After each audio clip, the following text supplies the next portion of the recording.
Bienvenue à bord du vaisseau Hypersensas. Ah si, j'ai un sujet. Ah bah voilà. Pour ce soir ou... Ah bah Non, pour l'intro. Ah, pardon. J'ai ma chronique, ouais. Ça y est, Ah ouais, t'as vu? c'est bon, on peut y aller. Appuie sur ce que record, j'ai parlé. vas-y. Pardon, vas-y. Non, vous avez vu la polémique du The Event? oui. Ah non. Alors, Les annonces, en fait, ils ont annoncé les La têtes d'affiche line-up, de... septembre. Ouais, déjà, ça sera Parce en que ça septembre. bouge en septembre. Ils ont annoncé qui sera, du coup, au The Event. Et en fait, il manque pas mal des gros de l'année dernière. Genre, il y en a un qui avait déjà dit qu'il reviendrait pas, dont le pote d'Amine, Rebeu des Terres.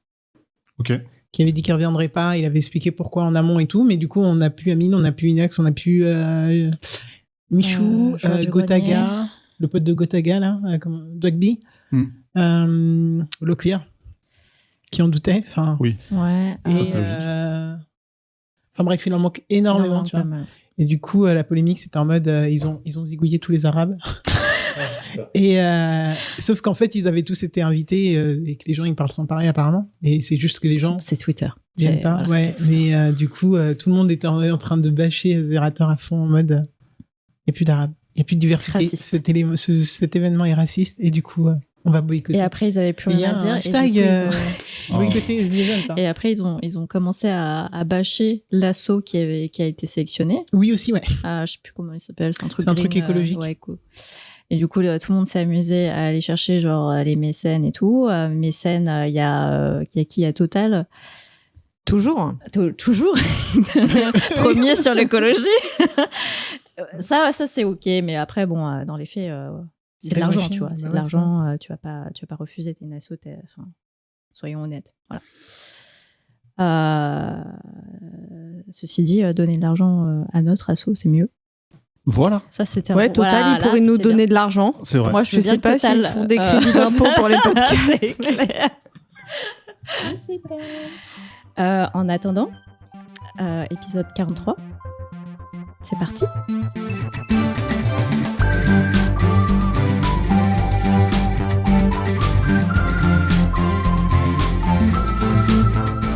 Sachez-le, je suis à l'arrache aujourd'hui. Je tiens à l'annoncer. Mais le Contrecast, c'est quoi ? C'est un podcast où j'ai toujours autour de moi de véritables passionnés qui savent nous raconter leurs aventures sur un sujet qui leur a plu ou pas.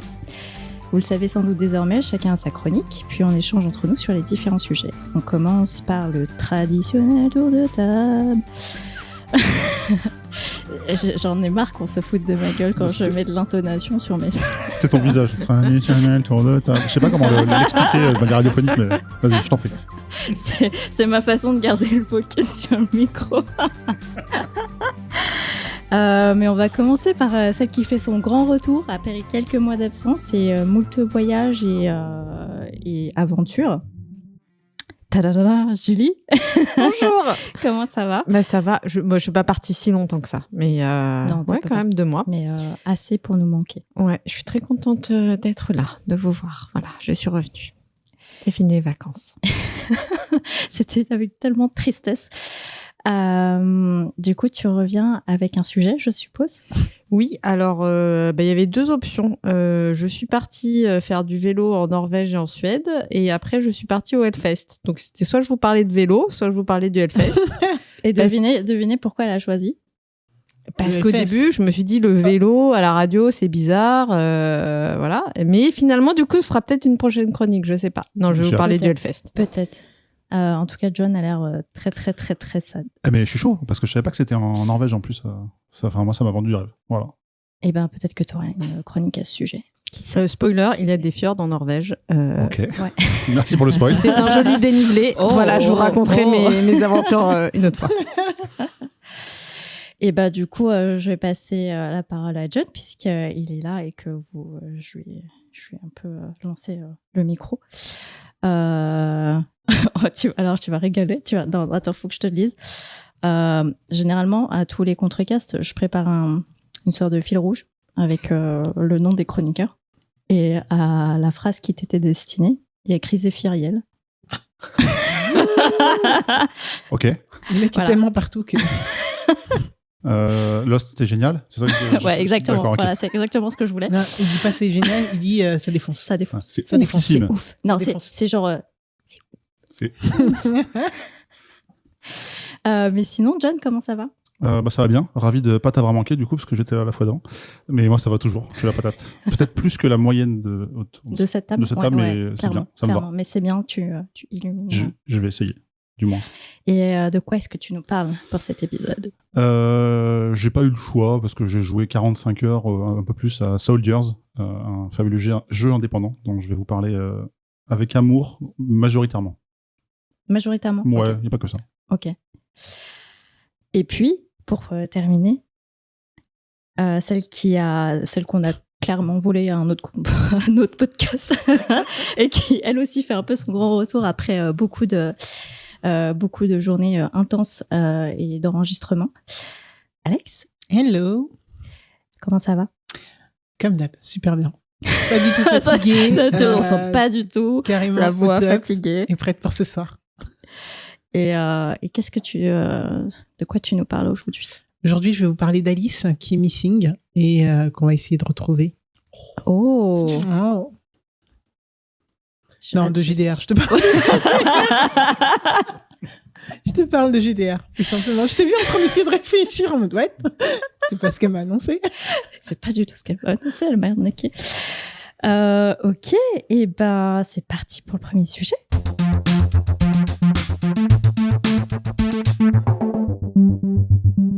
Attention, vous le voyez pas, mais là je vais tourner mon regard vers la personne qui va commencer.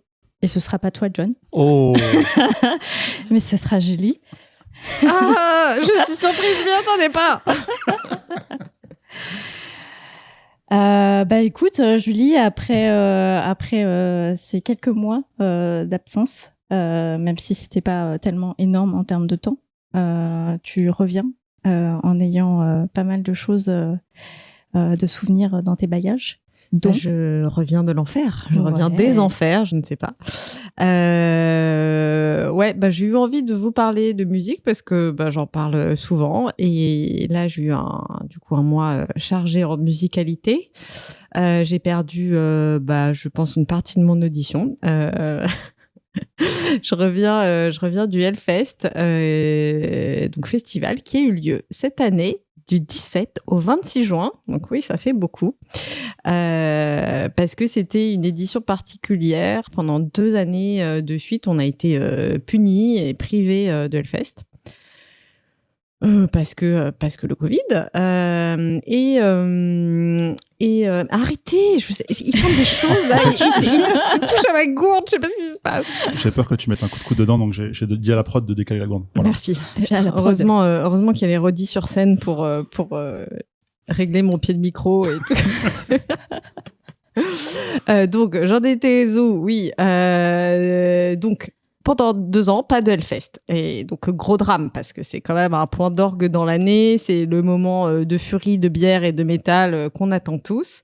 C'est la colonie de vacances des musiques extrêmes. Et donc là, le retour, après 2 ans d'absence, pour l'édition spéciale anniversaire, les 15 ans du Hellfest, qui devait avoir lieu en 2021, mais ça a été décalé en 2022. Avec un format différent des autres. On a eu donc deux week-ends successifs, le format habituel de 3 jours de festival, et le week-end suivant, un format rallongé de 4 jours. Donc en tout, vous avez bien compris, non pas 5, on aurait pu faire la blague, mais 7 jours de festival. on était à ça d'avoir la blague 5 étoiles.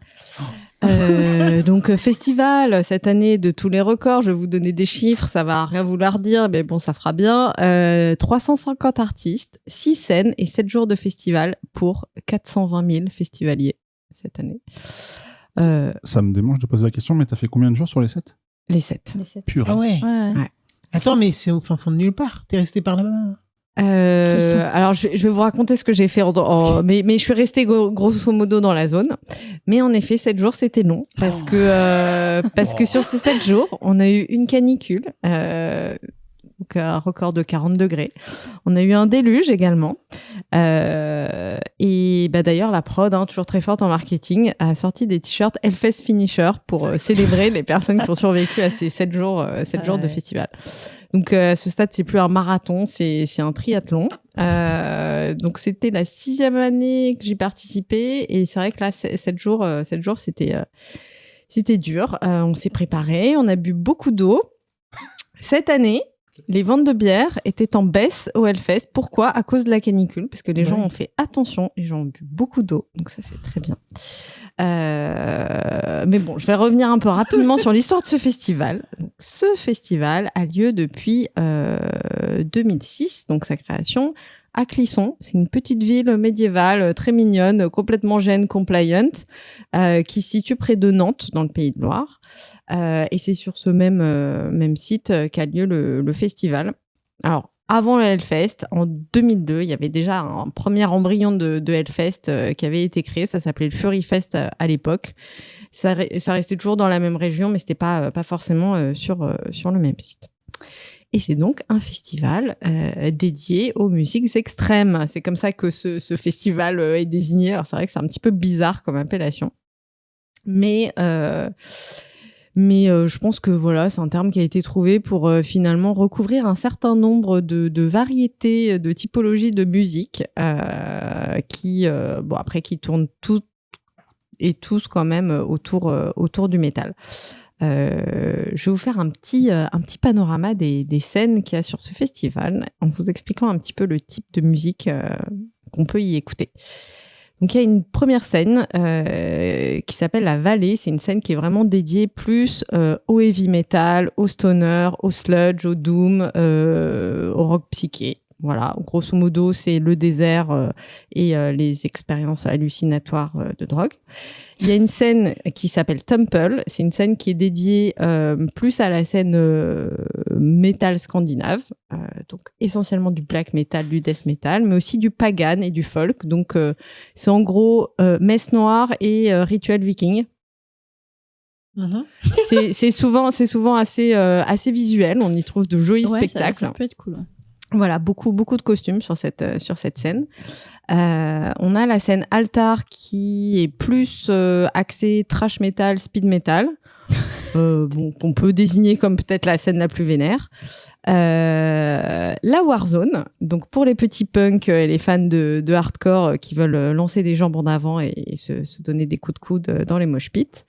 Et enfin, 2 scènes principales sur lesquelles on va retrouver les grosses têtes d'affiche, et c'est quand même un peu plus grand public, hard rock, rock à papa ou heavy avec des plus grands noms connus de tous.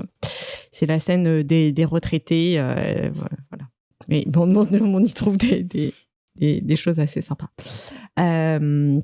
Donc voilà, c'est des musiques extrêmes qu'on aime bien, qui font mal aux oreilles. Mais le Hellfest, c'est pas que ça, c'est aussi une ambiance, c'est aussi beaucoup de marketing. Alors, moi, j'aime bien désigner ça comme le Dark Disneyland. Il y a un certain nombre d'infrastructures qui font vraiment penser à un parc d'attractions, notamment ce fameux château qui se situe à l'entrée du festival, qui évidemment fait penser au château de La Belle au Bois dormant. Enfin, moi, je peux pas m'empêcher de faire le parallèle. Et aussi tout l'avant-festival et le Hell City Square qui ressemble un peu à comment ça s'appelle déjà à l'entrée de Disney du parc Disney. Il y a une sorte de parc extérieur où il y a Annette. What? Oui, tout à fait. C'est pas studio, c'est pas. Je sais c'est plus. pas Disney, c'est pas Village d'ailleurs. Si. Ouais, voilà, c'est un Disney stand, Village. ouais. Voilà. Okay. Donc c'est un peu le délire. Il y a pas mal de stands, de shops de fringues, de tatouages aussi. Si on veut se faire tatouer pendant un festival. Bon, j'ai toujours trouvé l'idée un peu particulière, mais bon, pourquoi pas. Tu peux faire un finisher 2022.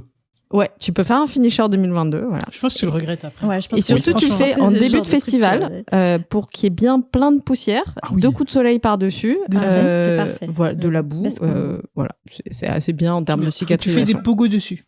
C'est Ouais. très important. Ouais. Tout La à fait. base. C'est le parc d'attractions aussi, parce que c'est un endroit où on peut aller un peu saper comme on veut. En kilt, en full tenue viking avec sa corne pour boire, en onesie licorne si on trouve qu'il fait trop froid, en toge de moine, en tenue de JN ou en full latex gag ball, c'est vraiment c'est la liberté. Bon, ceci dit, je sais pas si on peut rentrer avec une gag ball. Peut-être que c'est considéré comme un outil dangereux. Je sais pas. Je sais pas. Les gens vont boire de la bière et tout. Ouais. Il y a des chances que ça. Ouais. On ne sait pas. Voilà. Donc c'est quand même voilà la fête à la liberté et aux beugleries pendant ces plusieurs jours de festival. Donc ça c'est très bien, mais je vais quand même vous parler un peu de musique et de ce qu'on y écoute parce que c'est quand même ce pourquoi on y va en général. Donc sur cette édition un peu record de 2022. Moi j'ai trouvé que à l'échelle d'un week-end, la programmation était peut-être un peu moins dense que d'habitude. C'est vrai que sur 7 jours de festival, c'est pas évident aussi de renouveler tout le line-up. Et puis, je finis par avoir vu des groupes déjà 2-3 fois au fest sur les éditions précédentes.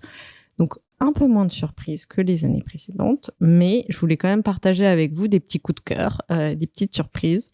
Alors moi, cette année, j'ai passé beaucoup de temps à la Warzone, alors que c'est pas trop mon délire à la base, mais dès que j'avais un moment un peu de creux, pas forcément de groupe que j'avais très envie de voir, j'allais à la Warzone et en fait, je me suis trop marrée et j'ai découvert plein de petits groupes ou de gros groupes mais que je connaissais pas d'hardcore et ça a été vraiment l'amusement de l'après-midi.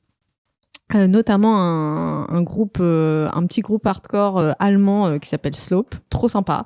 T'as trop envie que ce soit tes potes de lycée, ils sont trop rigolos, trop bon esprit, j'ai vraiment bien kiffé.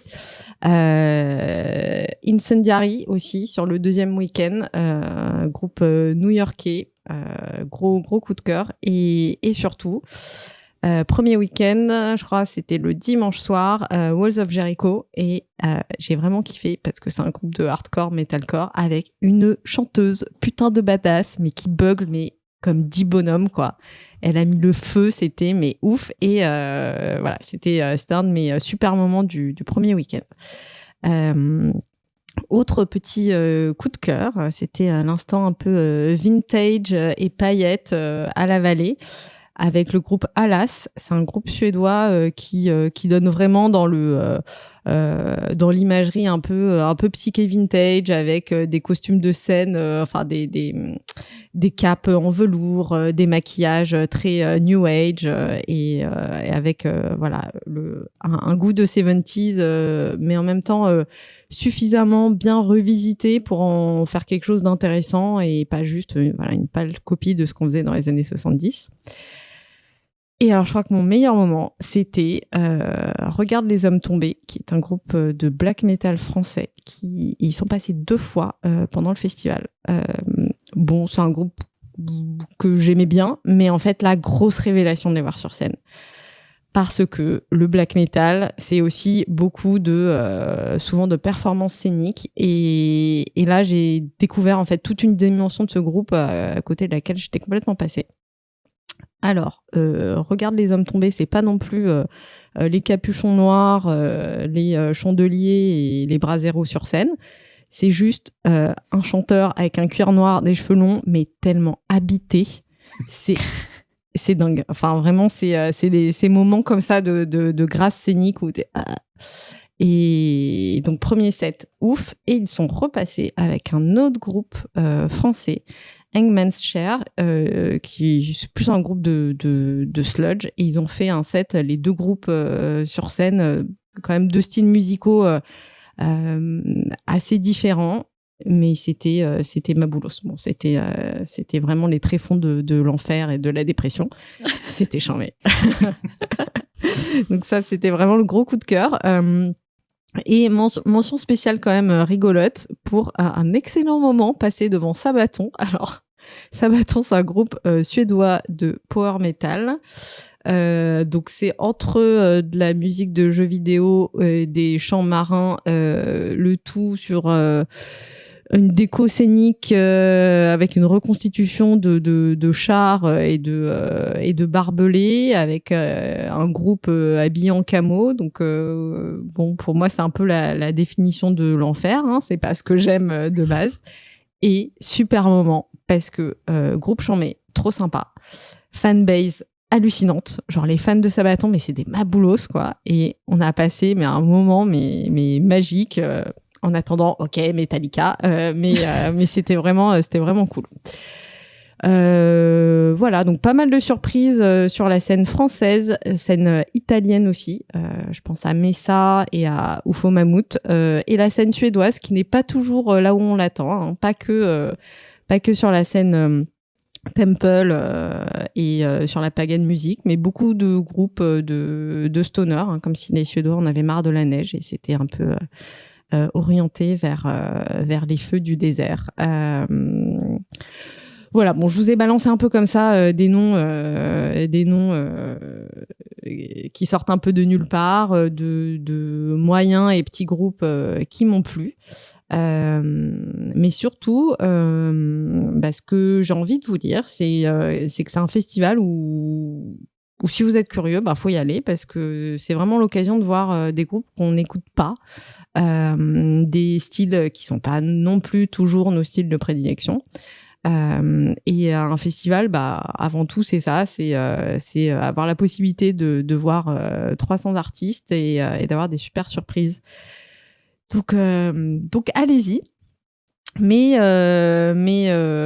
mon petit coup de gueule, ça reste sur les touristes du Hellfest, entre guillemets, où j'ai envie de dire passez votre chemin. Par touriste, j'entends les gens qui viennent pour voir 0,5 concerts, passer la journée à picoler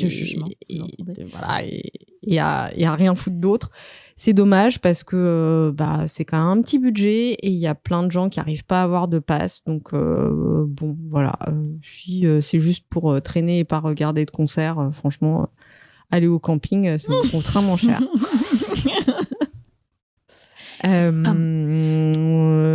Voilà, c'est un festival qui est toujours bien en termes d'orga et d'infra.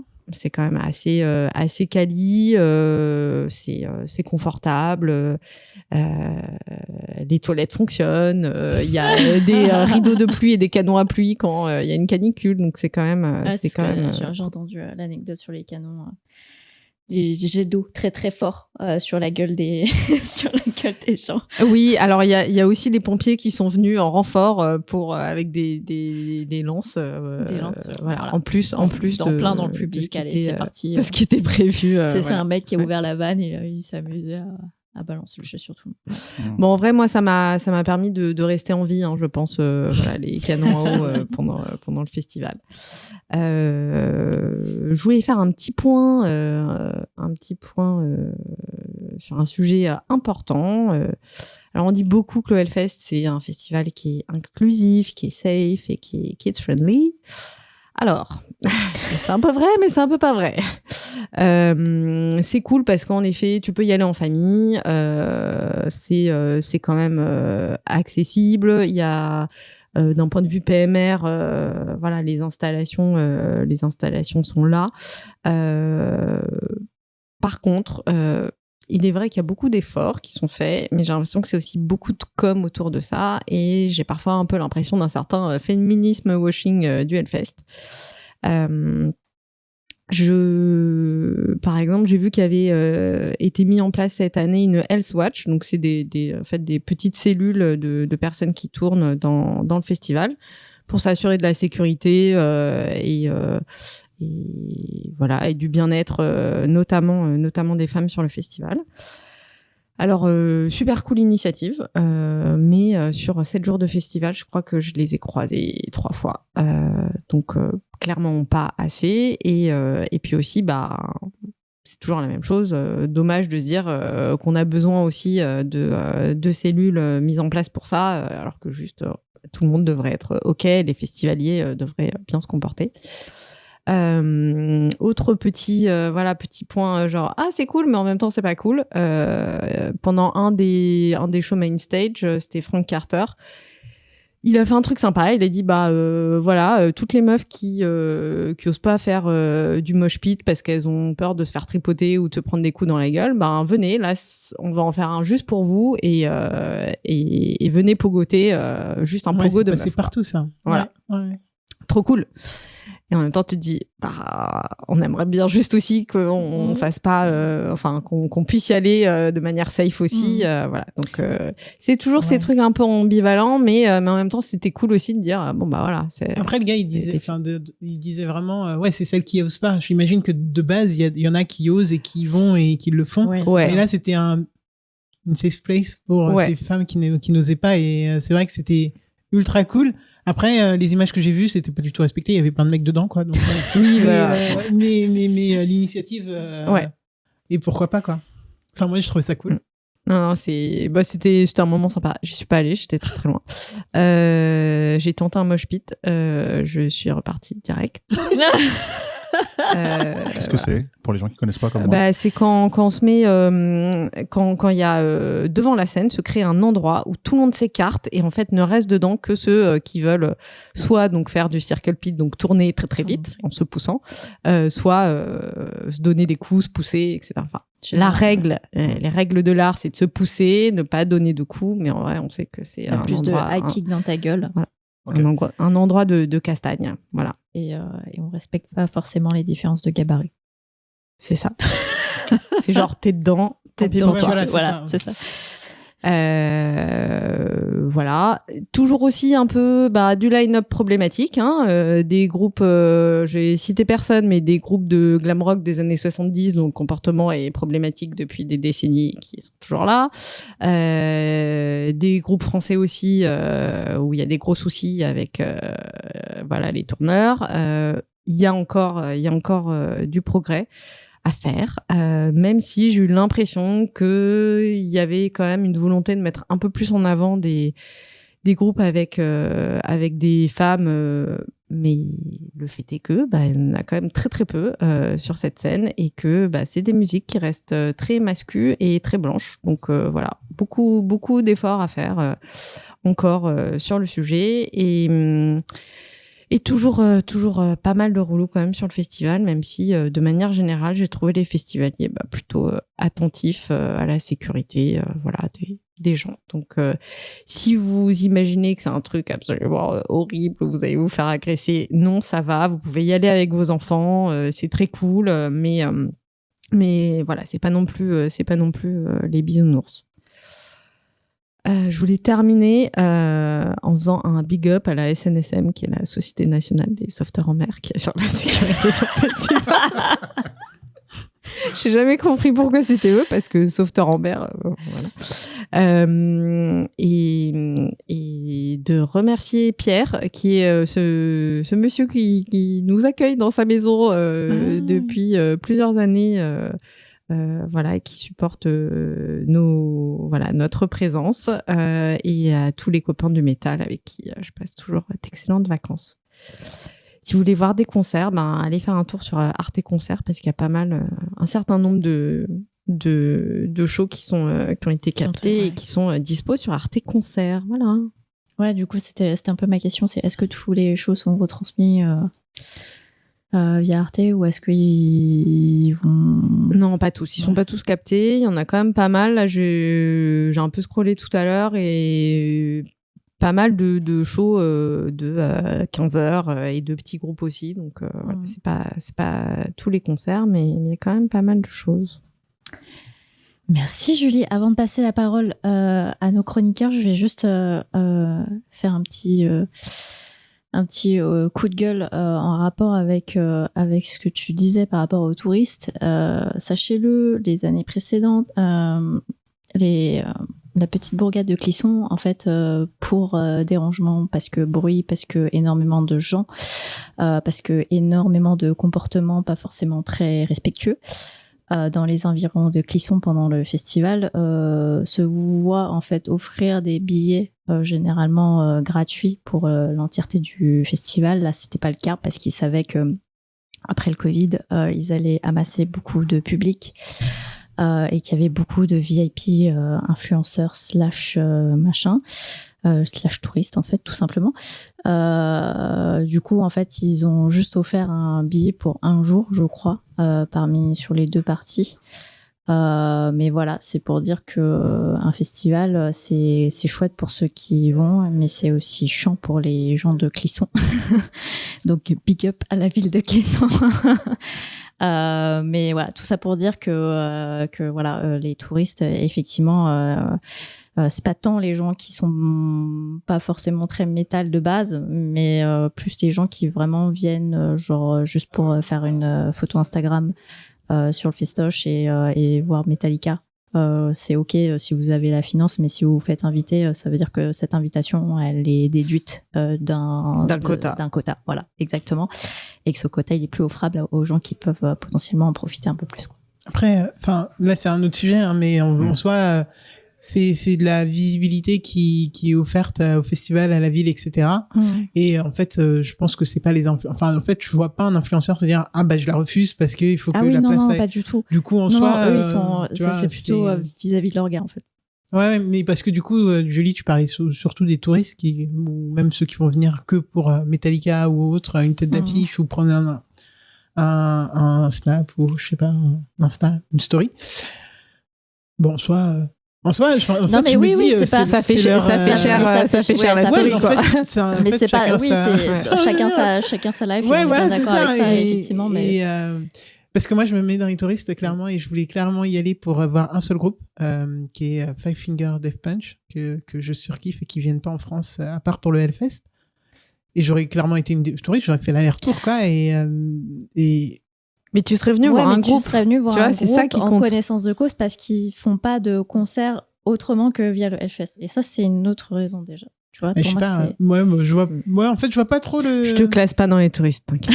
Non, mais j'aurais pu. C'est les gens parce que tu serais venu justement parce que un groupe certes, tu vois, mais tu serais venu pour le groupe. Tu serais pas venu pour te dire genre tiens, je vais passer des vacances ici. Non, voilà. Tu vois.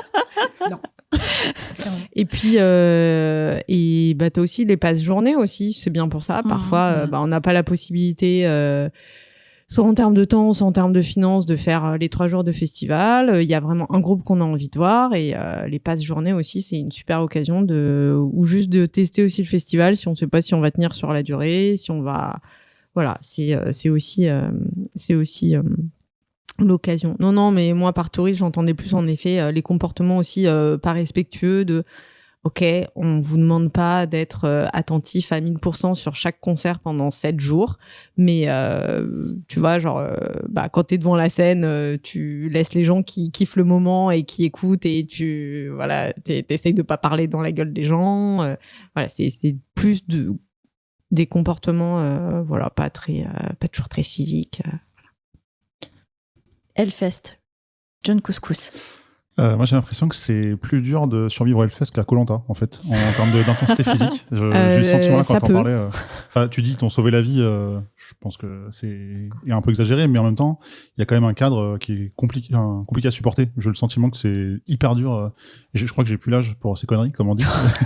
J'aimais bien faire des festivals plus jeunes. Moi, j'en ai pas fait énormément, mais là, aujourd'hui, je pense que je pourrais plus me dire je vais dormir dans une tente pendant 3 jours d'affilée. Et que alors, tu pourras pas te doucher. J'exagère un peu aussi, mais je pense qu'il y en a ceux qui n'avaient pas le choix, ils n'avaient pas le choix parce que généralement tu loues en fait des baraques ou des Airbnb autour de Clisson et genre les gens sont habitués donc ils vivent un peu de ça, tu vois. Mais ouais, en plus surtout le premier week-end, je crois qu'il a plus de malades, non, il y a eu des le deuxième, le premier c'était la canicule. Ouais, okay. On a eu vraiment 2 jours, 2 jours très durs, quoi. Ouais, c'est ça qui était dur surtout, c'est le fait que ce soit 7 jours déjà, alors que d'habitude c'était 3, non? Ouais. Voilà. Donc 7 jours, tu vois, c'est un peu un marathon. Faut tenir. Et en plus, tu tapes premier week-end pour bien t'acheter dès le départ. Canicule, 38 degrés, 40 degrés. Ouais. Et après, t'as de la boue. Et après, t'as de la boue qui se rajoute. Et là, c'est trop bien. Là, ça part en n'importe quoi. C'est ouf. Et là, t'es trop content de rentrer chez toi, tu sais. C'est ça, ouais. Ta lessive, t'es vraiment contente de... Ah bah oui, évidemment. Et oui, je pense qu'à part Metallica, je connais personne dans les groupes que t'as cités, mais bon, ça c'est plus de la culture aussi. J'écoute moins ce genre de musique, sauf quand vous en parlez avec... J'ai cité des petits groupes aussi, hein, oui, volontairement.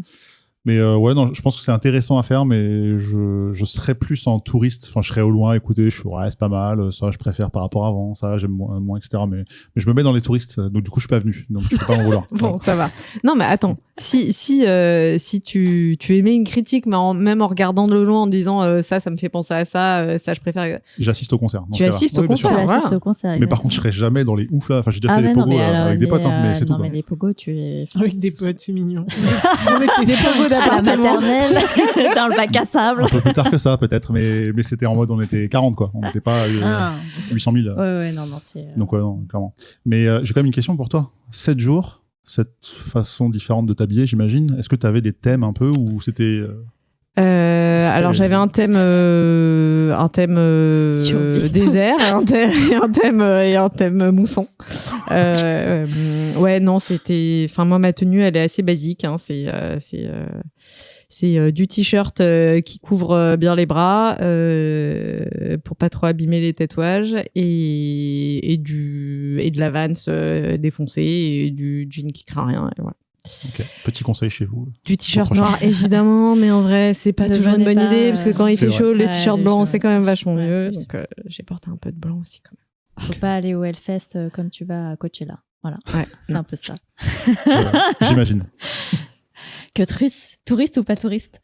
Queutrus qui n'a pas de micro, mais mais déjà, comment ça se fait qu'on n'a jamais fait de Hellfest ensemble? Parce que moi, je veux absolument te passer la parole à Queutrus. Waouh, d'où le micro qui fait le pire trajet, quoi. Pire trajet possible. Bonjour. Mais... Ah, t'es là? Ouais, je suis là. Non, mais je comptais pas parler cette émission, tu vois, pour une fois. J'ai jamais fait le Hellfest. Voilà. Ah là là, tu redescends d'un coup. Next time. Mais le faire avec Julie, ce serait et les autres, ce serait une motivation. Mais en fait, je suis pas très festival.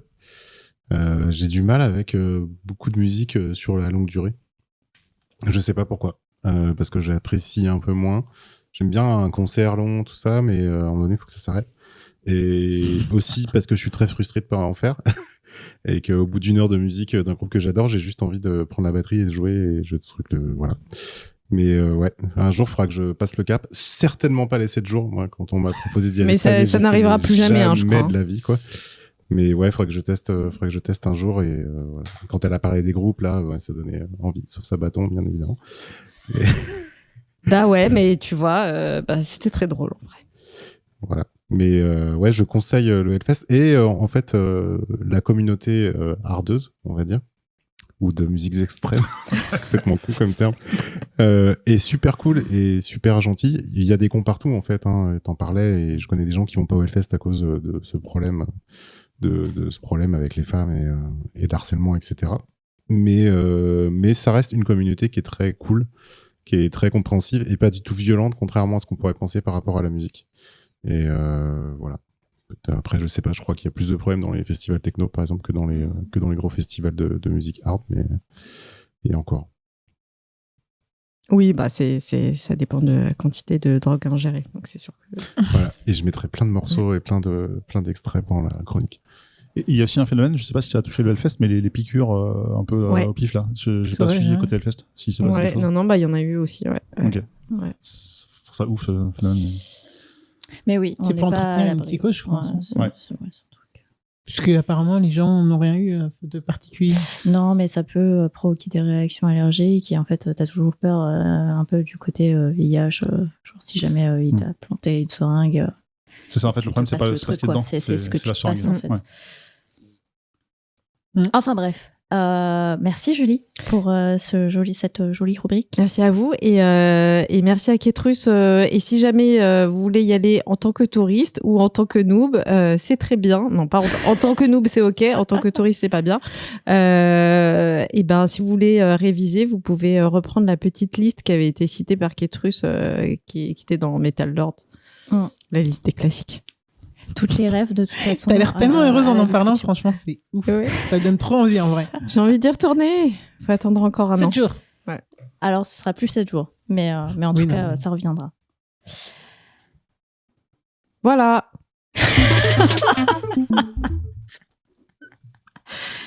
Vous voyez, les intros du Contrecast se dégradent de plus en plus parce que non seulement il y a les gens qui chantent par-dessus les transitions, mais il y a aussi les gens qui rigolent, comme moi, très fort pendant les transitions. C'est pas très clair ton appel, hein, quand même.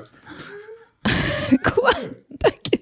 C'est vrai qu'on n'a pas forcément eu le sentiment que la chronique allait se terminer à ce moment-là, et du coup, la personne à la prod a oublié d'appuyer rapidement sur le bouton. Ok, je m'excuse. Que truce. Voilà. Je vais me tourner maintenant vers John, qui se réveille d'un coup.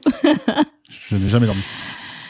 On va parler de rétro 16 bits, de RPG, de Metroidvania, de combat Souls-like.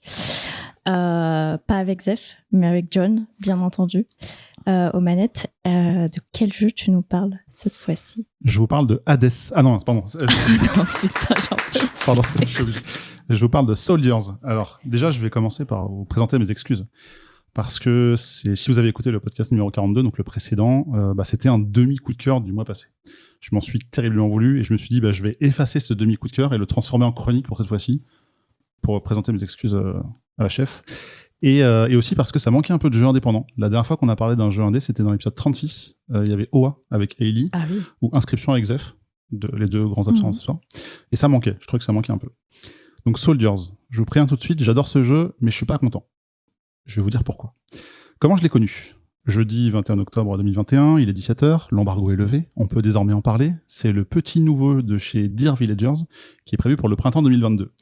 Donc c'est un éditeur qui a fait pas mal de jeux, autour des jeux français, mais pas que. Je vais en citer 3 qui m'ont un peu marqué. Scourgebringer, Old School Musical, que j'ai surkiffé, ou encore Splasher, fait par des anciens d'Ubi qui avaient travaillé sur les Rayman, que j'avais adoré.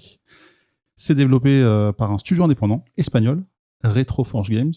Faut savoir que c'est une équipe de 6 personnes, c'est leur premier jeu, et waouh, pour un premier jeu, franchement.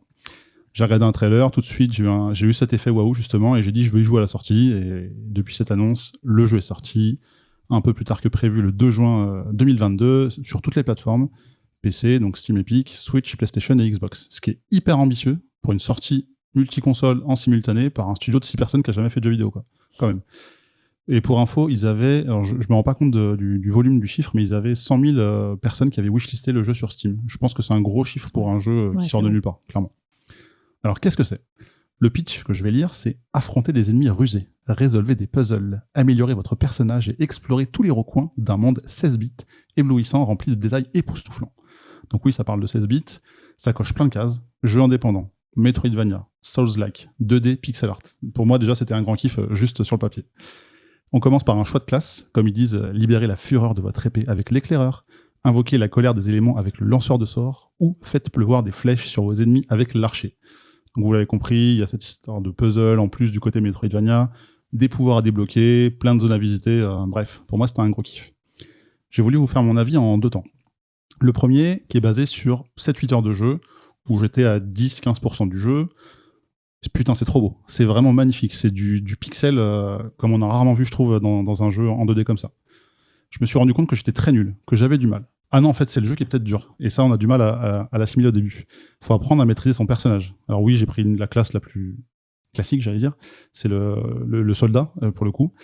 Et faut le maîtriser. Vraiment, faut jouer, faut mourir, faut recommencer, faut mourir. Je vous fais boucler ça, et à un moment, on y arrive. Mais faut prendre sur soi, quoi. Après, j'ai eu un bug.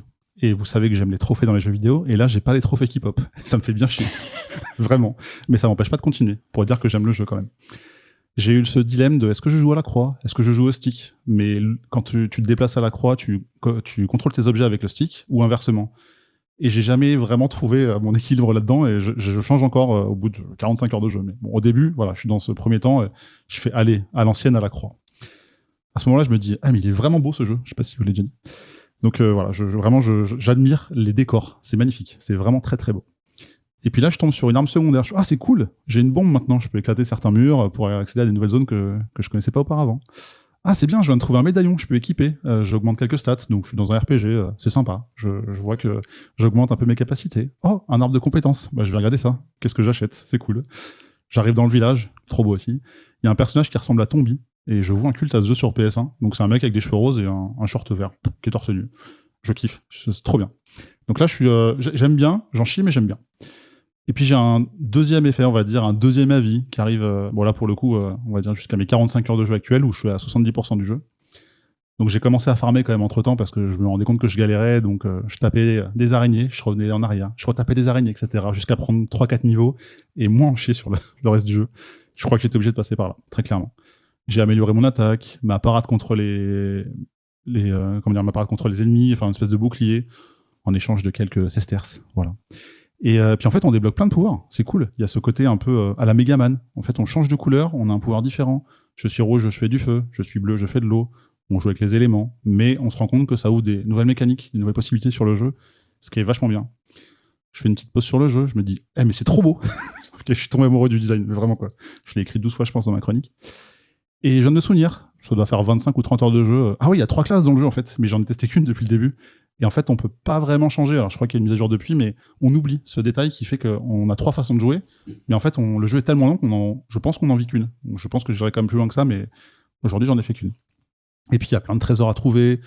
On s'amuse à revenir dans les zones d'avant parce qu'on se rend compte qu'on était bloqué parce qu'on n'avait pas ce pouvoir-là. On le débloque, on refait tout en arrière pour essayer d'aller choper les trucs. Moi, ça me fait kiffer, mais c'est le concept du Metroidvania, hein, très clairement. Et puis, oh, tiens, un nouveau pouvoir encore. Donc, vraiment, il y a ce plaisir, cette progression que j'aime beaucoup, même si on reste relativement longtemps dans les différentes zones du jeu.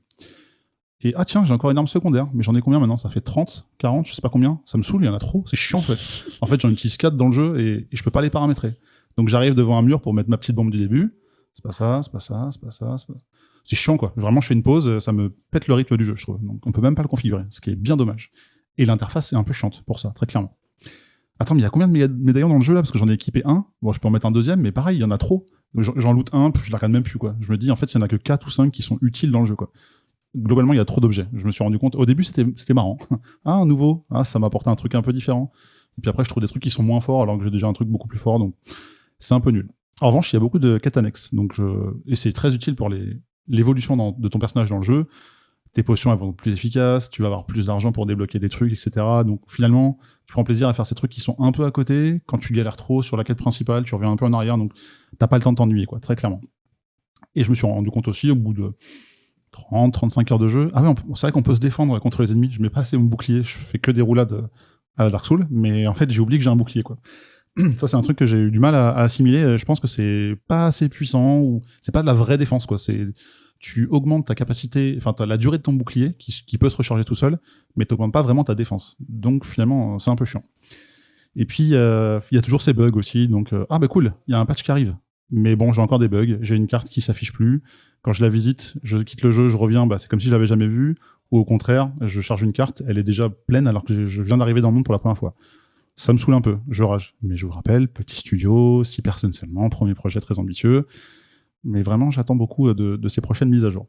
Et toujours pas de trophées, ou très peu de trophées qui bloquent et qui débloquent, pardon. Et du coup, moi, ça me fait un peu chier, toujours. Et tiens, j'ai presque fini mon arbre de compétences. Bah, maintenant, mon perso, il est assez balèze, donc je commence vraiment à kiffer et à déglinguer tout le monde. Donc là, au bout de 40-45 heures, c'est bon, je suis vraiment fort dans le jeu, quoi. Mais il faut passer cette première étape où au début, je galérais vraiment, quoi. Et là, du coup, j'ai quasiment nettoyé 100% du jeu dans les zones que j'ai vues avant, mais j'ai un autre bug. J'ouvre un coffre, ça fait planter, ça rame et je peux plus avancer. Ça m'a saoulé, donc là, j'attends un nouveau patch et j'ai relancé Ape Escape sur PS1. Ça n'a rien à voir, mais c'était juste pour faire une pause parce que ce jeu m'a pris beaucoup de temps, quoi. Dernier point. Quelle belle 2D. Je sais pas si je vous ai dit, mais ce jeu est magnifique. Il est trop beau. Allez voir des images, des petites animations. Bon, ok, je suis tombé amoureux de la DA, je pense que vous l'aurez compris. Et sinon, la suite de tout ça, j'ai envie de le faire à 100%, mais quand ils auront un peu débloqué tout ça, peu importe si les trophées pop ou pas, je prends plaisir sur le jeu, comme quoi. C'est pour vous dire que j'ai un truc qui m'est arrivé avec ce jeu, qui est assez fort. Et j'ai envie de tester aussi une nouvelle classe, parce que finalement, j'ai fait 45 heures de jeu, mais j'ai vu qu'un tiers du jeu, visiblement. En tout cas, en termes de perso. Et je tiens à souligner quand même le boulot assez conséquent de Retroforge qui se donne du mal, qui se rend compte des lacunes du jeu, qui fait des mises à jour régulières. Ça arrive d'abord sur PC, ça arrive ensuite sur console, etc.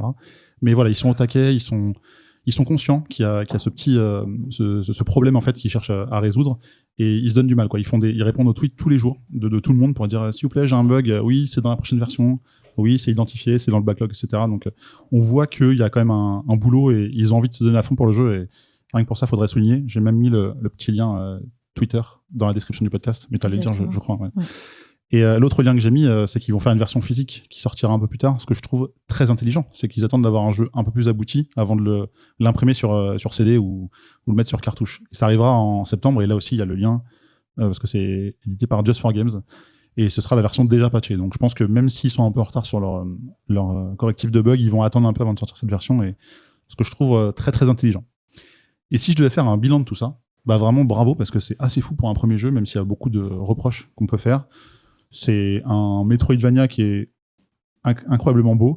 C'est cool à jouer, même s'il y a un souci dans l'interface et s'il y a 17 629 pendentifs et armes secondaires, bah on prend quand même plaisir, quoi. Il y a des trucs qui sont pas hyper intuitifs. Le jeu est un peu dur et je crois qu'ils sont en train de le régler pour que ce soit un peu moins dur au début. Mais en soi, c'est quand même jouable, et en attendant les différents correctifs.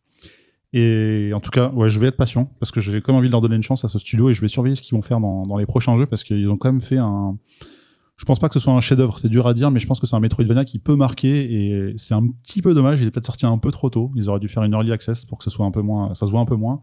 Mais je suis content de voir l'évolution aussi, de me dire, bah, finalement, ils arrivent à retoucher les choses, et même si la presse les défonce un peu sur cette dureté, je pense que c'est un problème qui est lié à la génération actuelle, c'est qu'on n'a plus envie de se prendre la tête avec des jeux qui sont difficiles, ou très peu, à part les gens qui jouent à des Souls ou ce genre de choses. Mais là, les gens disent, ah, c'est trop dur, du coup, ça me saoule, du coup, j'arrête un peu. Et c'est dommage, faut passer ce premier tiers du jeu pour commencer à apprécier. C'est un peu élitiste. Ça rend la chose élitiste, mais je pense que c'est pas trop ce qu'ils ont voulu donner, quoi. Ils ont voulu rendre la chose exigeante, et t'as un ennemi, tu te fais défoncer, tu fais ah oui, je viens de comprendre en fait comment faut le tuer, et après t'avances, quoi. Donc faut juste être attentif au jeu, et tu peux pas bourriner, quoi. Tu peux pas arriver et taper tout le monde comme ça. Faut réfléchir en fait, ce qu'on a peut-être parfois du mal à faire. En tout cas, Soldiers, c'est assez ouf. J'ai pas noté le prix et tout, mais je pense que tu vas le dire à la fin, bien sûr. Exactement. Donc je compte sur toi pour ce genre de choses, et ouais, vraiment. Mon demi-coup de cœur s'est transformé en chronique, et je suis content, j'ai déjà très très envie d'y rejouer. Voilà. Et ben voilà, moi j'ai tout dit. Alex, est-ce que... Ah oui, juste avant, est-ce que l'histoire... J'en ai pas parlé, ouais. c'est sympa, je vous laisse la découvrir, je pense que c'est comme ça vous spoil rien. Mais non, il y a quand même des trucs sympas, on croise des persos qu'on recroise, il se passe des petites choses. C'est pas incroyable, c'est pas un jeu narratif, okay, donc mais ça s'ajoute bien au jeu, au gameplay. Ouais, et côté sound design, je sifflote un peu les musiques, la musique d'intro, dès que je l'entends, je hoche la tête, je suis content, tu vois. Donc ouais, il y a quand même un truc, il y a une âme à ce jeu, quoi, clairement, et ça passe aussi par la musique, quoi. Oui, du coup, je repasse à Alex, pardon. Est-ce que c'est le genre de jeu que t'aimerais tester ? Mais en fait, la question que tu as posée, c'est exactement ce que j'allais dire. En gros, tu as pas du tout parlé de l'histoire, et donc en gros, là, tu as surtout parlé de la DA que tu aimes beaucoup. Je sais pas si j'avais dit... vite fait du gameplay, etc. Et pour le coup, pas mal des problèmes, etc. Mais du coup, j'avoue que j'ai du mal à me projeter dans le jeu. Et de ça, parce que là, j'ai pas d'histoire, je sais rien sur le perso, les persos. Enfin, en fait, je sais rien de l'univers. Donc là, ce que j'ai envie de jouer à ce jeu, j'en retiens sur tous les bugs, tu vois. Non, j'ai pas vraiment envie de jouer à ça. Je pense que je complète la réponse. Je te coupe un peu, désolé, mais c'est vrai que l'histoire est assez secondaire par rapport au temps que tu passes à vraiment jouer, quoi. Donc, au final, c'est pas ce qui doit te marquer dans le jeu, et que je te raconte l'histoire ou pas, je pense que ça changera pas ta vision du jeu. Non, mais le personnage, il a une quête, tu vois, oui, il faut un point de départ, tu vois, ouais, sinon c'est ultra sommaire de base, je trouve. C'est ça m'a pas marqué, quoi. L'archétype du jeu où tu as un point A et tu dois aller au point B. Je pense que c'est un peu... je pense que c'est un Metroidvania avec une histoire relativement légère. Je pense que Hollow Knight a plus à raconter en comparaison, si tu veux, mais là, c'est pas... C'est vrai que l'histoire, j'ai même pas parlé de ça pour dire que justement, et ça va me manquer, moi, quand je vais faire un jeu. Je t'avoue que si je dois consacrer du temps à un jeu, tu vois, le temps c'est précieux, donc faut que tu me racontes un truc. Et si ton jeu il me raconte rien, c'est l'opposé d'un Life is Strange. Life is Strange, c'est une histoire et t'as pas de gameplay. Là, c'est l'inverse. Non mais regarde, Hades, c'est un gameplay à une histoire, tu vois, et ce peu d'histoire me suffit. En fait, mais ça me lance dans l'aventure. Là, là, il y a rien qui me donne envie. Il y a des donjons, il y a des trucs, il y a des... Tu passes, tu voyages pas mal. C'est vrai que j'ai pas trop parlé de. Mais non, Enfin, j'ai dit les on décors sait étaient rien. quand même assez variés, mais tu passes au début dans l'antre des araignées, tu vas ensuite dans une grande pyramide. Après, tu vas sur un bateau volant. Il y a pas mal d'univers assez différents, mais l'histoire en soi, enfin franchement, je crois que je m'en fous. En fait, c'est pour ça que je disais élitiste. Ouais. C'est parce que je pense que s'il y a ni l'histoire ni les à côté qui feraient qu'on peut profiter du jeu autrement que via la difficulté, en fait, tu y vas pour la difficulté. Je pense Et qu'avec c'est l'histoire, là où- le jeu il devient incroyable. Là, il est juste Ouais. bien. Voilà. Ouais, ok. Mm. Bah, moi, je retiens que c'est un jeu qui récompense les personnes très méthodiques. C'est qui vrai. décortique bien le truc. Voilà. C'est un soul, quoi. Un soul-like. C'est un soul-like. C'est exactement ce que j'allais dire. Voilà. Oh, putain. Je t'ai ôté les mots de la bouche. En tout cas, ça a l'air joli. Hein. Ah, voilà. Est-ce que t'as Ça, regardé on l'a compris. Ça, on l'a compris. Parce que je crois que t'as un ordi devant toi, tu peux me regarder Soldiers et tu vas voir si t'aimes un petit peu la 2D. J'ai vu les images, c'était joli. Ouais. Il y avait des runes, C'était beau. Entre autres. j'aime bien.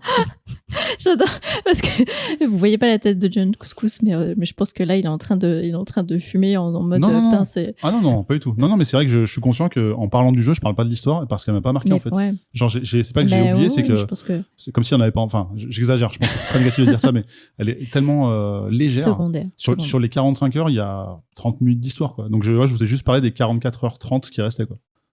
De mon ressenti, de mon expérience. Attends, du coup, j'ai pas suivi. T'as solutionné le truc de tu peux pas repartir avec une autre Classe. une autre classe. Je peux Bah, recommencer le jeu à zéro, ouais, mais j'aimerais c'est bien ça. déjà le finir une Ouais. fois, ce Ok. serait pas mal. Mais quand tu peux recommencer le jeu, alors je crois que maintenant tu peux changer de classe, mais je me suis trop habitué à la mienne pour Tu peux repartir à pas zéro. te quoi. biclaffer par Mais- exemple. C'est exactement, tu pars au ski et tu dis bah là tu vas faire du snow, mais c'est les mêmes pistes. Hein. Ah ouais, mais attends, parce que je sais pas faire en fait. Attends. Donc c'est le même, je pense que j'ai le même sentiment. Là, Et du coup, si tu recommences avec une classe, est-ce que tu as le même set de 40 000 armes ou est-ce que c'est un set qui est propre? je te réponds dans quelques heures de jeu. Je sais pas te dire Ok. aujourd'hui si le New Game Plus permet de récupérer tout ce que tu as fait avant. Et j'espère quand même. Ok. Et j'ai pas regardé dans les tests. Eh ben merci John pour cette chronique. C'était Soldiers sorti en février de cette année 2022. Juin 2022. juin. Excuse-moi, j'insiste. Mais pourquoi j'ai lu février sur le... Parce que c'était le 2 juin. Et t'as peut-être lu 6 février. Non, c'est faux. Ah bah, je sais pas. J'ai lu février. Alors j'ai pas la réponse. Ça n'a aucun rapport. Si, c'est la date à l'envers, à l'américaine. En juin, pardon, du coup. 2022 par Retroforge, dispo sur Switch, PS4, PS5, Xbox One, Series et PC pour 19,99, donc 20 €. Et en ce moment, en solde sur Steam. Mais je pense qu'au moment où le podcast va sortir, en fait, Il ne serait plus. C'était en solde. Dommage. C'était en solde. Et bah, dommage. Et si vous écoutez en ce moment sur les Discord, C'est ça. Vous avez de la chance. Si certains savent d'ores et déjà ce qu'a fait Alex pendant son week-end, c'est normal, parce qu'il y avait un gros truc, un gros événement autour du jeu de plateau sur la pelouse de Reuilly. Mais elle ne vous parlera pas de JDP cette fois-ci, mais C'est plutôt énorme. d'un autre acronyme qui commence aussi par un J. de qui est le JDR. JDR. Exactement. Et donc, Agnès, on a tellement marre que vous fassiez deux coups de cœur qu'elle me vole mon coup de cœur avant les coups de cœur. Très bien. Merci, Agnès. Ah, merde. Eh ben non, mais attends, j'en ai pas Elle a parlé pas dit, assez. non. J'en ai pas Ok, parlé très assez. Voilà. bien. J'ai même pas dit le nom. PEL Putain. Merci. Je reviendrai. Avec plaisir. En tout cas, oui, je parle de JDR aujourd'hui et c'est assez étonnant pour ceux qui suivent le Défaussé parce que c'est pas du tout mon dada de base. Et ça va plutôt être celui de Zéphiriel. Mais là, je vais vous parler de Alice is Missing. Donc, Alice is Missing, c'est un JDR de Spencer Stark, illustré par Julian Grip et développé par Entertainment, distribué par Renegade, pour ceux qui connaissent et ceux qui distribuent aussi Clank, la base. Je suis de plateau. Et donc, moi, la jeunesse de Alice is Missing, c'était une émission sur YouTube qui s'appelle Tu plaides, joue pas, qui n'existe plus trop actuellement, mais en tout cas avec des gens comme Tatiana Girl.Game et d'autres. Et en fait, c'était l'un de mes premiers pledges en Kickstarter. Et franchement, campagne idéale. Donc, une campagne qui commence le 1er juin, qui se finit le 29 juin, qui est livrée. en novembre de l'année 2020. Enfin, le truc qui est vraiment improbable dans le jeu de société. Je connais pas trop les autres KS, mais dans le jeu de société, une livraison aussi rapide. Ouais. C'est pas souvent. C'est pas souvent. Non, c'est clair, c'est pas souvent. Et puis, tu vois, clair, net, efficace. On va droit au but, on kiffe. Donc, c'était pour 20 €, on avait soit le PDF, soit le digital, soit le physique. Et pour 40 €, tu avais et digital et physique, le jeu en physique que tu pourrais récupérer. Donc, vraiment super cool. De base, ils demandaient 10 000 $. Ils en ont récolté 138 000. Donc, un petit succès. Succès story. Tout va bien. Et ça, c'est un jeu qui va se jouer de 3 à 5 joueuses et joueurs. Donc, le thème, ça va être Alice, donc, Briarwood, qui disparaît et qui disparaît dans un petit patelin américain et qu'on va tenter de retrouver. En tout cas, on va beaucoup parler de sa disparition, essayer de comprendre ce qui s'est passé. Ça va être les autres joueuses et joueurs qui vont être incarnés des membres de son entourage, donc son frère, sa meilleure amie, sa petite amie secrète, un mec qui a un crush sur elle et un ami qui a déménagé. Donc, c'est des trucs tellement vagues qu'en fait, chacun peut s'approprier les personnages. On va avoir une fiche personnage qui va avoir plusieurs éléments. Donc, par exemple, des secrets qu'on a avec Alice pour construire les personnages. On va avoir des secrets qu'on a avec Alice en commun avec elle, ou alors quelque chose dans notre relation que personne d'autre ne sait. On va pouvoir aussi avoir dans le jeu des personnages autres, donc par exemple des profs, je sais pas, un voisin fêlé, voilà. On va avoir d'autres petits personnages qui vont pouvoir interagir avec l'histoire et des lieux. Vous allez me dire, ok, mais pourquoi tu nous parles de ça? C'est génial, on s'en fout. Eh ben, le petit twist dans ce jeu, c'est qu'il va se jouer uniquement via message interposé, enfin quasi uniquement. Je vais m'expliquer après sur ça, mais en gros, on va jouer soit via WhatsApp ou autre, ou par SMS, ou alors Renegade a mis je sais pas si c'est Renegade ou l'éditeur qui a mis en place directement des Discord, des typologies de Discord pour pouvoir interagir. Donc, on va avoir tous un groupe en commun dans lequel on interagit tous ensemble et des conversations en direct les uns avec les autres. On va pouvoir faire des petits groupes aussi, rassembler des personnes, etc. Et commencer à parler entre nous. Parce que je vous ai parlé, par exemple, de secrets qu'on a, etc. Par exemple, ces secrets, on ne va pouvoir le révéler, on doit l'avoir révélé à la fin de la partie à au moins une personne. Donc, dans le scénar, dans ce qu'on va broder, on a cette contrainte il faut qu'on révèle. Mais comment? Il faut que ça soit bien amené. On va pas sortir le truc comme un cheveu sur la soupe, etc. Et vraiment, les relations avec Alice se tissent et puis on va apprendre des choses par quelqu'un et on va le redire à quelqu'un d'autre, etc., qui a pas l'info.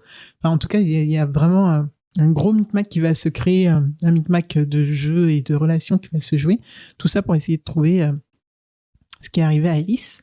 Il y a un autre petit truc qui est super cool, qui est que au début de la partie, chacun des joueurs et joueuses va pouvoir aller enregistrer un message secret, enfin son dernier message qu'il aura laissé à Alice avant d'apprendre qu'elle était qu'elle était disparue. Et ouais, franglais, tout va bien. C'est foutu de ta gueule. J'ai rien dit. Mais ouais. Donc le dernier message, et ce message, en fait, il va être écouté à la fin de la partie et on va savoir des choses que les autres ne savaient pas, etc. Enfin, c'est assez ouf. Et donc voilà. Concrètement, le jeu, il va se jouer avec. Il est assez long à jouer. Donc 45 minutes pour vraiment la préparation des personnages. On va se dire un petit peu. Bon bah alors moi, je suis le frère d'Alice. J'ai cette relation-là avec ma sœur. Concrètement, voilà comment je perçois Alice, etc., etc. On habite avec nos parents ou alors on n'a que notre mère est décédée. Enfin voilà, vraiment, on va mettre un contexte autour du personnage et ça, on va le dire vraiment les uns après les autres. Chaque joueur et joueuse va pouvoir construire. On va enregistrer ce fameux message. Voilà, tout ça, c'est 45 minutes vraiment d'installation du jeu. Et après, pendant 90 minutes, c'est silence total et on va être sur nos téléphones à s'envoyer des messages les uns les autres. Et donc, moi, mon rapport à ce jeu, c'est que je l'ai pledgé donc en 2020. Je n'ai pas ouvert la boîte du tout. Enfin non, tout est sous blister, quoi. Le paquet de cartes est sous blister et les règles me tombaient littéralement des mains, quoi. Franchement, j'ai dû m'y reprendre 4-5 fois, mais il y avait pas d'image. Ça a l'air con de dire ça comme ça. Il y avait pas d'image, ça fait un peu gamin, mais en soi, quand tu joues à un jeu de plateau, t'as des images pour illustrer. Images, ouais. Non. Là, t'as rien du tout. Et puis ça parle, et ça t'explique tout ce que je viens de vous expliquer. C'est chiant quand même, mais bon, bref. Du coup, en plus, c'était en anglais. Enfin, franchement, je m'y prenais jamais bien au bon moment. En tout cas, j'y arrivais pas. Jusqu'à un week-end, il y a à peu près 2 mois, je pense, où on va en week-end jeu. Quelqu'un là, il me dit, mais attends, tu l'as et tu y as pas joué, mais c'est pas possible, on y joue pendant le week-end, etc. Et donc, week-end jeu dans une grande baraque, etc. On s'installe à 6 joueuses dans une chambre avec 2 lits simples et tout. Je vous fais l'ambiance parce que c'était ouf. Donc dans 2 lits simples avec une lumière tamisée, et puis là, mais pendant 90 minutes, il y a que la bande sonore parce que pour bien symboliser les 90 minutes, il y a une playlist qui a été, enfin, c'est cool. Ouais, il y a une vidéo sonore qui est faite et qui fait le décompte en même temps, un timer. Et là, t'entends pendant 90 minutes chacun qui essaye de bien se repositionner sur les lits, etc. Ou des rires parce qu'on a échangé un truc complètement con, ou alors en mode parce qu'on vient d'apprendre un truc et tout. Enfin, vraiment, tout le monde était tellement à fond que c'était assez ouf. Il faut savoir que du coup, lors de cette phase d'installation, chaque joueur va avoir des cartes minutes. En gros, indice. Et c'est une carte sur laquelle il va y avoir marqué, par exemple, 45. Si je récupère la carte avec 45, ça veut dire que dès que le timer indique 45, je suis censé aller récupérer, enfin, la retourner, voir ce qui est indiqué. Souvent, ça va être récupérer un personnage, un lieu ou autre chose que je vais devoir faire rentrer en jeu dans la cohérence du scénario qu'on aura établi tous ensemble. Et donc, au fur et à mesure, on va affiner, bien entendu, et on va se diriger vers les potentiels lieux de disparition, ou potentiellement la personne qui est responsable de sa disparition, ou un événement qui s'est passé et qui peut expliquer la disparition d'Alice.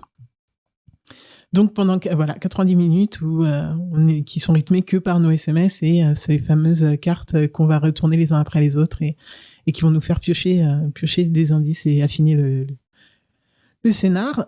Donc voilà, c'est juste ouf, et c'est tellement resté avec nous qu'en fait beaucoup d'entre nous, enfin on était 5, il me semble qu'on était 5, et au moins la moitié d'entre nous a rêvé du scénar avec ce qui s'était passé avec Alice et tout, et on était tellement impliqués dans le truc qu'à la fin du week-end on s'est dit au revoir en s'appelant par les noms de nos personnages et c'est vrai que Zef arrête pas d'essayer de me mettre dans le JDR et ça prend pas avec moi, je m'en fous un peu du JDR, mais alors là franchement ce jeu je m'en rappelle encore, quoi, et c'était il y a 2 mois et je m'en rappelle de ouf, et expérience juste dingue.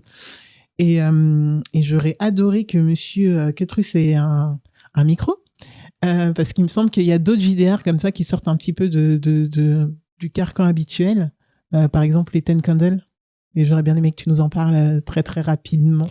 Mais oui, Cutrus. Et là, on repasse le micro à Cutrus. Mais on n'avait pas fait il n'y a pas ZF qui a fait une chronique sur Ten Candles, je me rappelle plus. Ou Sam, non ? Bref.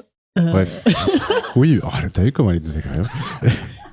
Tu veux que je parle de Ten Candles ? Ouais, très rapidement pour nous dire, pour faire le parallèle avec, ou non, ou pas du tout avec ce jeu. Ouais, Ten Candles, très rapidement, c'est un jeu où tu vas mourir, où tous les personnages vont mourir. Normalement c'est un jeu horrifique, ça se joue dans l'horreur, mais ça peut être n'importe où, comme tout JDR. Et en fait, tu as 10... non, ça se joue un peu dans le noir. Si tu le joues vraiment, ça se joue dans le noir avec 10 bougies allumées. Et en fait, ça va être... Des actes vont être rythmés comme ça. Et à chaque fin d'acte, on va éteindre une bougie. Et à la fin de la dernière bougie, en fait, normalement, tout le monde doit être mort et il doit y avoir la résolution de l'affaire. Et quelque chose qui est assez sympa, on retrouve aussi les messages enregistrés en amont dans Ten Candles. C'est-à-dire que chacun va enregistrer un message qui va donner au maître de jeu. Là, il n'y a pas de maître de jeu, je crois, dans Alice is Missing. Ouais, c'est ça. Non, il n'y en a pas. Et dans Ten Candles, tu donnes au maître de jeu qui après va pouvoir le révéler pendant la partie, etc. Tu as un autre système aussi où tu dois donner un défaut et une qualité d'un personnage. parce que c'est pas de ton personnage qui après va être mélangé avec les joueurs. Et un truc assez particulier de Ten Candles, c'est qu'à la fin d'un acte, ça se détermine avec les dés. En fait, tu lances un nombre de dés qui est égal au nombre de bougies. Et à chaque fois que tu fais un 1, t'enlèves un dé. Et quand tu n'as plus de dés, l'acte est fini, on éteint une bougie. Et en fait, tu fais le tour des joueurs et chaque joueur doit dire une vérité. Et donc, qu'est-ce que c'est une vérité ? C'est quelque chose qui doit se passer, ou qui est vrai dans le scénario, ou qui doit se passer dans le scénario. C'est des jeux de rôle un peu, on va dire, expérimentaux par rapport aux jeux de rôle classiques comme Donjons et Dragons qui maintenant commencent à être vachement connus. Et voilà, c'est des jeux de rôle assez fous qui te plongent dans une immersion et une narration incroyable et surtout une créativité de fou. Alice's Missing, je le connais pas, mais il m'intéresse vachement. On est un peu en hybride en fait, c'est du jeu de rôle. Bah ouais, c'est ça, et c'est pour ça que je voulais que t'en parles parce que je pense que ça c'est le genre de jeu en fait qui invoque entre guillemets du matos en fait autour et qui je sais pas qui participe du coup carrément à une ambiance, j'imagine, et qui t'immerge complètement. Et je pense que c'est justement ça que j'ai apprécié dans Alice's Missing, et donc je ne doute pas 2 secondes que Ten Candle ça sera complètement autre chose, hein, mais... Ten Candle, je l'ai fait à distance. D'ailleurs, dans une émission de l'Appel que vous pouvez retrouver sur YouTube ou Twitch. Ah, d'accord. Ah, très bien. Oui, mais justement, Alice's Missing, du coup, comme je le disais, il y avait deux manières de l'avoir, donc en physique ou en démat. Il y avait aussi sur Roll20. Donc clairement on peut le récupérer pour le faire carrément à distance. D'ailleurs, à un moment... Il est sur le site de Renegade France. J'ai cru voir les règles en PDF et tout ça. Ouais, exactement. Et puis il va sortir chez Origame. D'accord, trop bien. Donc c'est pour ça aussi que tu as dû voir pas mal tourner sur Renegade. Et je voulais rajouter un truc, c'est que comme c'est un jeu qui joue dans le silence, ça change complètement en fait la face du jeu. On a parlé de certains jeux de société, je crois, on en avait parlé, je sais plus si c'était dans cette émission, mais dans le Défaussé vous l'avez fait, celui avec les nombres là, tu sais, qui avait été édité par Oya, qui avait gagné un As d'or.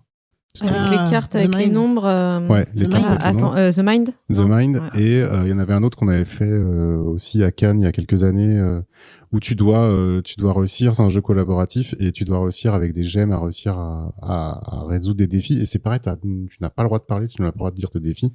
Et en fait, quand tu fais des jeux, que ce soit du jeu de rôle ou que ce soit du jeu de plateau, complètement dans le silence, t'as complètement une autre dimension qui vient. Tout le monde est beaucoup plus concentré, t'as ton imaginaire qui fonctionne à 100%, un peu comme tu fais du JDR en ligne aussi. Moi, j'ai trouvé que ça faisait ça. Et ouais, Alice's Missing, c'était un petit ovni qui est sorti il y a quelques temps et qui me donne très envie. Qui va sortir en version en VF très très prochainement.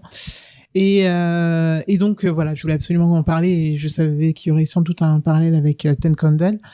En tout cas, ça match avec moi. Ça marche beaucoup mieux que le JDR tradi. Et pour finir, je voulais juste donner un peu le et après. Alors, autant il va être édité en français par Origames très prochainement, je pense, puisqu'il était présenté au Festival de Cannes qui était en février. Donc, je pense que le temps qu'il traduise tout ça, j'avoue, j'ai pas cherché la date. Et sinon, en fait, j'ai appris très récemment grâce aux personnes du Discord sur le Défaussé que en fait il y avait un film en préparation. Ah, trop donc bien. ouais, ils demandaient mais vous connaissez ce jeu, et j'ai fait c'est le sujet de la chronique pour le Contrecast, voilà. Donc assez fou qu'on en fasse un film. Oui et non, parce qu'en fait de base ils se sont inspirés quand même, il faut le dire, de Riverdale et Life is Strange, qui est quand même très narratif quoi. Enfin, voilà. Bon, il y a d'autres inspirations que je connaissais pas forcément, et la seule autre que je connaissais c'était Oxenfree, mais je vois pas trop le rapport. Mais pourquoi je sais pas, mais il dit qu'il s'est inspiré de ça et de quelques autres petits trucs, donc voilà. Pour le côté un peu silence. Ils sont pas en silence, donc ouais, non. Il y a des trucs très bizarres, donc non. Mais bref, tout ça pour dire que Alice's Missing, voilà, et je convie les membres du Contrecast à venir jouer dans le Défaussé avec nous. Alice's Missing très prochainement. Quand on aura une date. Voilà, c'est passé un peu. Du coup, je m'interroge, que ce soit Ten Candles ou Alice's Missing, c'est un peu les formats JDR, mais qui n'ont pas besoin de MJ, en fait. Alors, Ten Candles a besoin d'un MJ. Par contre, Alice's Missing, il y a juste besoin de quelqu'un qui s'est fait les règles avant.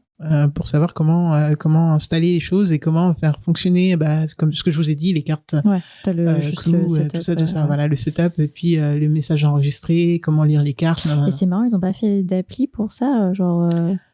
Ça, alors, ce qui est cool avec les KS, en tout cas sur Kickstarter, c'est que une fois que tu as pledgé un truc, les gens peuvent continuer à te communiquer des infos sur des trucs. Et du coup, ce qui est génial avec Alice is Missing, c'est qu'en fait, ils sont en constante évolution et il y avait un but de faire une application, mais on a reçu il y a moins d'un mois un petit message Kickstarter pour nous dire que ça avait été engagé et qu'ils ont complètement tout abandonné et que pour le moment, ça allait pas sortir. Ok, parce que je me dis en termes de dev, en vrai, pour un timer et une musique d'ambiance, quand même, ça casse pas de briques, quoi. Mais je pense qu'ils avaient prévu d'autres trucs, tu vois. Ouais, je sais pas exactement, hein, mais je pense que tu vois, toute l'interface pour pouvoir communiquer était dedans, peut-être. Je sais pas exactement. J'avoue, je les lis en diagonale, ces trucs, parce que moi, j'ai mon jeu, tu vois, je m'en fous un peu, mais je pense qu'il y avait d'autres trucs dans cette app. Julie, est-ce que... moi, ça me hype de ouf. J'ai vu ton sourire pendant la présentation. Non, mais comme disait Kétrus, ce qui est hyper intéressant, c'est que c'est complètement différent des autres mécaniques de JDR où c'est toujours très verbeux. C'est-à-dire que tout repose sur le RP, sur l'acting, donc on est tous en train d'incarner, enfin dans du JDR classique, t'incarnes un personnage, donc tu parles pour ce personnage, et surtout tu décris toutes tes actions. Donc en fait, tout repose que sur la parole. Et l'immersion aussi, c'est-à-dire que pour que ce soit immersif pour tout le monde, faut aussi que tu rajoutes tout un tas de descriptions sur où tu te situes, comment tu fais ton action, est-ce que tu cours, avec quoi tu tapes, etc. Et là, c'est tout l'inverse. Tout se passe dans le silence et j'imagine que oui, ça participe à une immersion. Alors que justement, c'est dans le silence, parce que tout le monde va se retrouver un petit peu dans son tel. Dans son tel. Ouais. Et puis en plus, ça repose moi sur des thématiques que j'adore, le côté genre huis clos, disparition, village, famille, lien entre un tel truc, machin. Enfin, moi, je sais déjà ce que je vais me projeter dans ma tête comme image, voilà, les gens. Mais non, très, très envie. Et j'aime bien aussi l'idée que finalement, il y a peu de... t'as une boîte avec pas d'image, juste des règles du jeu et tes téléphones et tu t'envoies des SMS. Le fait qu'il n'y ait pas besoin il y a pas besoin de ni d'app, même si ça peut être un truc cool développé, ni d'app, ni de plateau, ni de rien, ni de dés. Je trouve ça trop cool. C'est carrément cool. Et puis en fait, ça correspond à peu près à tout type de caractère, parce que le JDR, c'est pas évident pour tout le monde, hein, broder autour d'un personnage, etc. C'est chaud. Enfin, en tout cas, de le faire à l'oral et de dire, moi, je vais faire ça, nanana, c'est beaucoup plus compliqué que quelqu'un qui vient de dire, en fait, tu faisais quoi hier soir, quand t'as vu Alice, il se passait quoi? Et toi, tu commences à partir dans ton truc, mais c'est un one-to-one, tu vois, donc t'as pas besoin de... Ouais, mais c'est là où je trouve que c'est très intelligent de le faire de cette façon-là, parce que si t'es pas du tout chauffé par le JDR de base, et si tu tombes en plus sur un mauvais MJ, sur un groupe qui est complètement indiscipliné, parce que le JDR, ça demande beaucoup de discipline. Qu'est-ce que se dit non? C'est parce qu'il est indiscipliné. Parce qu'il est indiscipliné de base et qu'il a peut-être une nature très forte pour l'improvisation. Mais moi, je sais que, tu vois, j'ai commencé le JDR avec des noobs qui étaient absolument pas... ni moi ni eux étions familiers avec le JDR, et on s'est beaucoup mis la pression sur l'acting, sur l'interprétation des personnages, parce qu'en fait c'est important. Si tu tiens pas le fil et la tonalité, en fait tu aides pas les autres à s'immerger aussi dans ce qu'est ton personnage et ce que doit être ce que tu dois communiquer à ta table.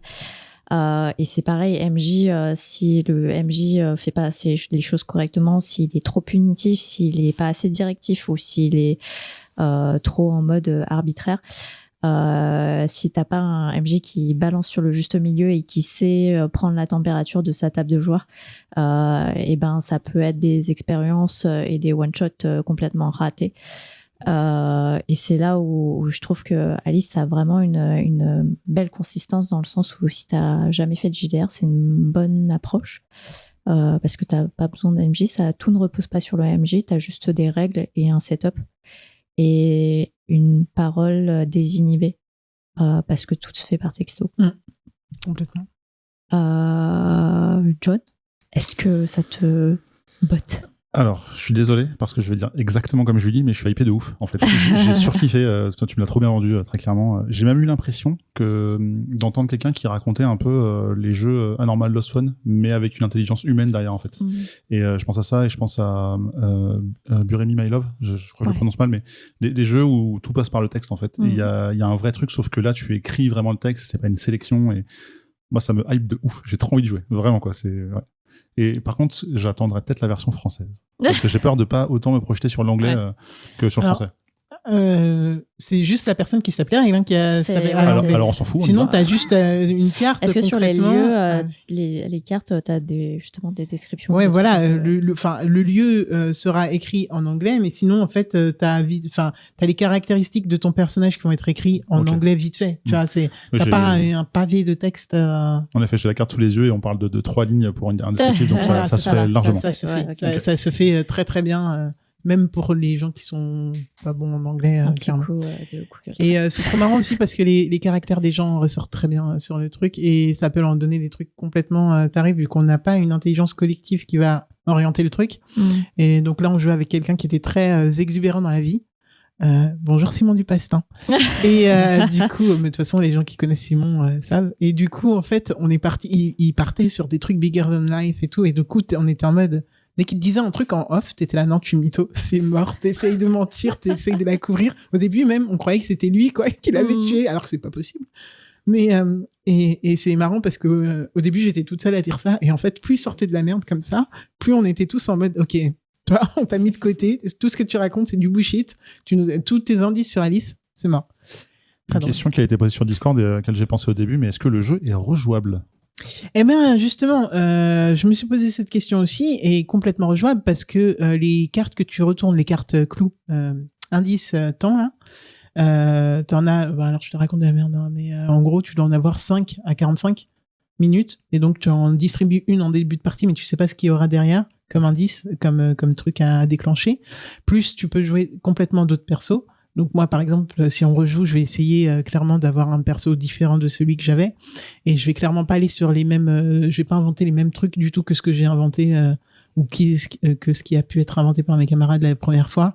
Après, je pense que tu rejoues pas toute ta vie non plus à Alice is Missing, quoi. Je joue pas tous les soirs. Hein. J'imagine qu'il y a un reveal quand même, ou un semi-reveal. T'as quand même des... Ah oui, mais il y en a des différents, en fait. Ça va dépendre de ce que t'as pioché, de ce qui a été dit, etc. Oui, t'arrives pas toujours à la même conclusion. C'est ça. Ou même, t'atterris pas du tout tout le temps sur la même conclusion. Et puis, après, en vrai, moi, j'y connais rien en JDR. Et donc, je vais demander un hochement de tête de Ketrus. Mais de toute façon, les JDR, ça se rejoue pas indéfiniment non plus. Ça dépend lesquels, d'après les regards. J'ai un haussement d'épaule, donc on restera sur ça. Mais donc, je sais pas. Non, c'est là où c'est pour ça que je ferais vraiment un highlight sur le MJ, parce que moi, j'ai eu la chance d'avoir un MJ incroyable qui m'a accompagné sur mes débuts JDR. Et c'est là où lui, il a joué le JDR qu'on a fait. Il l'a joué, je sais pas, pendant 10 ans avec 5 groupes différents, et 5 groupes différents où, en fait, c'était pas les mêmes personnalités, c'était pas les mêmes personnages. C'est pas les mêmes histoires, c'est pas le même philo. En fait, t'as juste de la méta qui est liée à l'ambiance ou au contexte du JDR, mais c'est indéfini. Il y a autant d'histoires que de gens autour de la table, il y a autant d'histoires que de créativité dans la tête de ton MJ. Voilà. Merci Alex pour cette jolie chronique. Comme vous l'avez compris, potentiellement on va avoir une sorte de crossover. Oh, mais non. On ne vous dit pas quand, mais on vous dit que ça ne se passera pas forcément dans le Contrecast, mais potentiellement dans un podcast autre du VSO Hyper Sensas. Mais lequel Et c'est là où je vous laisse, vous patronoter auditeurs, chercher et trouver la réponse et nous dire ça en commentaire. Mais c'était une chronique sur Alice is Missing, qui est du coup un KS qui a été lancé en 2020. Juin 2020. Ouais, juin 2020. Le jeu est à peu près trouvable entre une vingtaine d'euros. À peu près partout. Est-ce que tu peux juste me trouver l'info de l'éditeur? Alors, oui, Renegade. Ouais. C'est distribué par Renegade et ça a été édité par Hunter Entertainment. Ouais. Et donc, l'auteur, c'est Spencer Stark. Exactement. Nickel.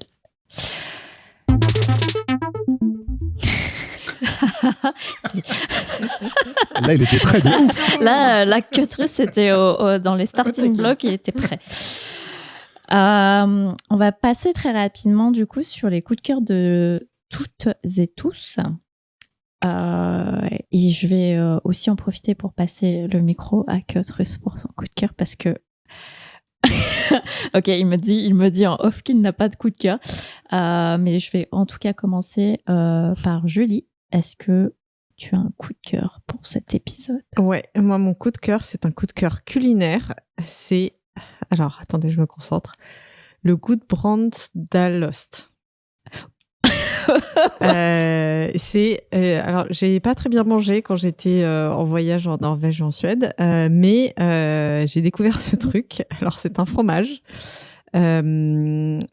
qui a une couleur un peu marron, un peu comme du beurre de cacahuète, vous voyez. Et alors c'est fait. C'est fait avec un mélange de lait de vache et de chèvre, et c'est une sorte de fromage caramélisé. Donc, imaginez un goût à mi-chemin entre la vache qui rit et le dulce de leche. Oh la vache. Quand j'ai vu ce truc, j'ai cru que c'était du pâté de foie au début. Et après, bah non, c'était du fromage. Voilà, donc c'est super. Ils mangent ça sur des tartines, sur des crêpes, avec de la confiture de fruits rouges. Ben, un peu comme...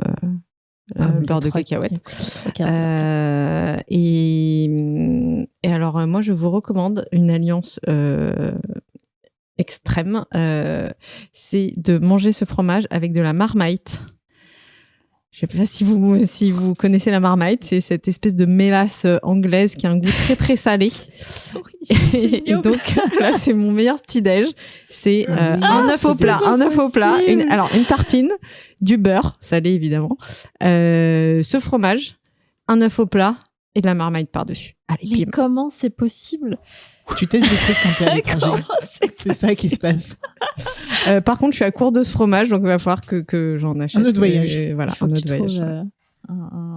Une boutique qui l'importe. Aussi.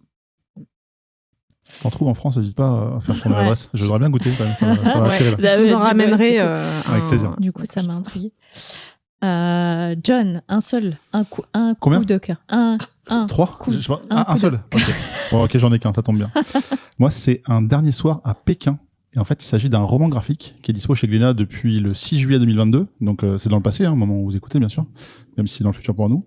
Et c'est une promenade dans l'évocation des souvenirs. En fait, il est originaire d'une ville industrielle du nord-ouest de la Chine, Yi-Liu, qui habite aujourd'hui la capitale. Et alors qu'un manteau de neige recouvre la mégalopole, le jeune homme s'apprête à passer une soirée en compagnie de sa petite amie. Et en fait, globalement, il raconte du vécu, ses histoires, en fonction d'un plat qu'il mange. Il va dire « Oh, ça me rappelle un truc, faut que je te raconte ». Et il y a plusieurs histoires comme ça qui s'enchaînent sur sa vie passée dans un soir à Pékin. Voilà, pour pas en dire plus. Et j'ai trouvé que c'était assez touchant. Pour le coup, là, il y a beaucoup plus de narration que dans Soldiers. Et en fait, j'ai l'impression que c'est un ami qui m'a raconté ces histoires. Et vraiment, j'ai voyagé dans le temps avec lui, c'était trop bien. J'ai trop kiffé. Donc, Un dernier soir à Pékin, chez Glénat. Très bien. Et on finit par Alex. Exact. Eh bien, moi, je vais vous parler du coup du festival qui s'est passé le premier week-end de juillet à Paris. Enfin, sur la pelouse d'Oreuilly, si on est très très précis, et qui s'appelle Paris et ludique, donc PEL pour les intimes, qui pendant donc 2 jours, on a le droit à des jeux en plein air avec plein d'éditeurs qui viennent avec leurs sorties, soit de l'année, soit leurs futures sorties, avec leurs éditeurs, leurs auteurs et autrices, pas beaucoup d'autrices, mais illustrateurs et illustratrices qui viennent pour dédicacer, pour faire des sessions. On a du sous-scellé. Qu'est-ce qu'ils foutent là? On sait pas. Mais non, je plaisante. Des bisous à Chloé Ben. Non, mais ça va, c'est pour rigoler, on rigole. Non, mais voilà, on a pas mal de personnes qui viennent pour permettre aux petits Parisiens de s'amuser et de jouer. Et il y en a pour tous les goûts, pour des jeunes, pour des vieux, pour vraiment t'as tout le monde qui se croise. Et c'est marrant parce que ce festival, t'es vraiment là pour jouer en fait. T'es là pour jouer. Et puis cette année, ça avait une saveur un peu particulière parce que un peu comme le Hellfest, on n'en a pas eu pendant 2 ans. Et cette année, c'est les retrouvailles de tout le monde et c'était juste énorme. Vraiment, pour le coup, mon meilleur PEL à ce jour, avec beaucoup de jeux, beaucoup de rencontres, beaucoup d'émotions et beaucoup de soleil. Il a fait très beau aussi, très chaud, pas de canicule pour nous, mais voilà, des petits coups de soleil pour ceux qui pouvaient en avoir. Je crois que c'est 8 € les 2 jours, c'est ça, l'entrée? Ouais, en plus, oui, excusez-moi. Ah oui, 8 € les 2 jours et un festival qui est entièrement tenu par des bénévoles. Et ils font un taf de fifou et ils tiennent sur des horaires pas possibles avant, après le festival. C'est un truc de ouf en fait, ce festival, vraiment. Et le soir, ils sont encore là pour tenir l'espace pro. Finalement, pour 8 € c'est un bon investissement, ce PEL. Je la parole. Non, on n'applaudit pas. Merci, Jean qui applaudit dans le fond. Non, on n'applaudit pas. J'ai que ça à dire. Waouh. Ouais, voilà, merci. exactement. J'accepte le compliment. Merci pour vos jolis coups de cœur. On va juste faire un petit récap des chroniques de cet épisode. Donc, Julie nous parlait du Hellfest, Alex du JDR et John de Soldiers. Avant de nous quitter, merci à l'équipe pour ces jolies chroniques. Je vais juste faire un petit rappel classique donnez-nous la thune. Le Contrecast fait partie du VHS IVSO Hyper Sans Sas, association qui se finance via un Patreon dont on vous filera le lien en description. Si jamais vous voulez nous témoigner un peu de votre amour et de votre support, on a toujours besoin d'écouteurs pour Julie parce que c'est la running gag depuis 10 épisodes maintenant. Et pour Alex, puisque Alex n'a pas d'écouteurs non plus. Mais Alex n'en veut pas. Mais Alex n'en veut pas. Mais donnez quand même les sous. On s'en servira pour payer le fromage. Le fromage, exactement. Non, c'est faux. Je ramène 1 kilo, tout le monde repart avec sa portion. Énorme. Mais ouais, ça c'est pour nous, c'est parce que je sais pas. Bref. Pourquoi pas. Après tout, carpe diem. Je vais juste faire un petit tour de table avant de nous quitter aussi de toutes vos actualités, réseaux sociaux, de là où on vous trouve. En commençant par Alex. Oui. Ah non, tu as dit je fais le tour de table, donc je ne savais pas si c'était... Où est-ce qu'on te retrouve? Eh bien, on me retrouve tous les mercredis en nouvel épisode pour le Défaussé. Principalement, en fait, ma vie. Et en plus, on retrouve une parution normale après 4 mois de fige. C'est bon, on vous libère. On va entamer PEL maintenant. Voilà. John? Peut-être que je vais être dans le Défaussé bientôt, mais voilà. Mais sinon, sur Twitch, Instagram, Twitter, partout, John Couscous. C'est facile à trouver. Julie? Eh ben, vous me retrouvez ici même, dans Whisperos et sur Minitel. C'est quoi l'adresse? 3615 podcast. Oh, ok. Ah. Et si ça marche, vous avez gagné une voiture? Non, okay, ouais. Non, c'est faux. Ça marche pas. Donc. Ça marche pas. Je vais redonner la parole à John parce que il paraît que c'est une tradition et qu'il ne faut pas y... Voilà. Ouais, mais alors, j'ai déjà une autre question avant. T'as pas un coup de cœur, toi? En fait, on t'a pas posé la question. Est-ce que j'ai un coup de cœur? Ou tu fais comme Ketrus, tu fais nom de la tête tu fais nom de la tête, ouais, d'accord. Donc, du coup, j'ai une question pour Alex. Alors. À combien de joueurs vous avez fait votre partie de Alice is Missing déjà? Ça marche pas, je suis désolé, on était 4. Mais t'as dit 5 tout à l'heure, tu te fous ma gueule. Non, mais on était 5. Il y avait une 5e personne qui était là pour observer. Elle a cassé il y avait plein de gens. Ça me rend ouf. Je quitte ce podcast. Non, il y avait plein de gens dans la chambre parce qu'ils regardaient le jeu. Enfin, ils regardaient, je sais pas ce qu'ils regardaient, mais voilà. Mais on regardait faire du téléphone, quoi. Ouais, c'est ça. 4 étoiles. Mettez 4 étoiles sur le podcast. Voilà, merci. Et dans le doute, si jamais ça vous démange, mettez 5 quand même sur Podcast Addict, sur Spotify, sur ce que vous voulez, on s'en fout, mettez 5 étoiles. Et si vous avez déjà fait, ou être toi qui nous écoute dans le métro, bah tu prends le téléphone de ton voisin avec avoir mis un peu de gel, tout ça, machin, tu fais attention, et tu mets 5 étoiles au podcast et tu t'abonnes avec son téléphone. Merci. Merci. Voilà. C'était presque réussi. Presque. On y était presque. On était 4. Putain, À on une l'a jamais étoile fait ça. près. On me À l'a une jamais étoile fait. près. Alors que dans Hades, On il y a a 5 loupé. lettres. Mais vas-y, c'est pas grave. Pourquoi ça demandait à moi? Moi, je t'ai rien dit. J'étais sûr qu'il y avait 5 personnes quand tu l'as dit tout à l'heure, mais Non, j'ai dit 6. Mais on a Elle a- joué à 4. on m'a dit dans l'oreillette à droite, Ouais, Secret Russe, qu'il a j'avoue, dit j'ai 5. entendu 5. Merde. Bah non. Mais c'est pas grave. C'est pas grave. Mettez 5 ou 4. Mais précisez ouais. Alex à ce moment. Mettez un peu plus que 4. Enfin, l'étoile au-dessus de 4, voilà. Merde. Juste un dernier petit rappel, le Contrecasse va faire sa pause cet été, mais pas d'inquiétude, l'équipe vous enverra une belle carte postale pour combler notre absence.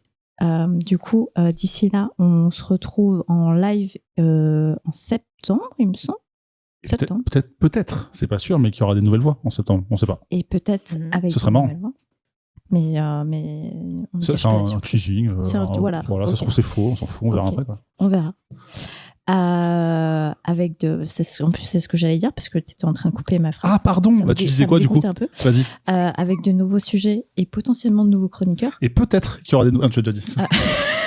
Waouh. T'es plus host, ok? Ah, pardon. c'est vrai. Les Je réflexes. je le déteste. Mais en attendant, on vous fait des bisous et merci encore à tous. Merci. Bisous. Pardon. Excuse-moi, chef. Là, on doit pas parler, hein, c'est ça? Ok. Non, c'est la musique. Ah